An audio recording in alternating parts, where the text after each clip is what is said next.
मोरे राजा जी दीन में ना बोलाए कि रतिया के आलू छोला कि मोरे राजा मोरे सैया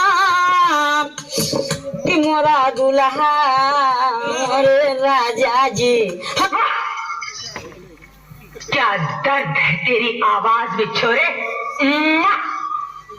सुनो, तुम आज गाओ और आज मुद्दत के बाद ये पगली दिल खोल कर नाचेगी।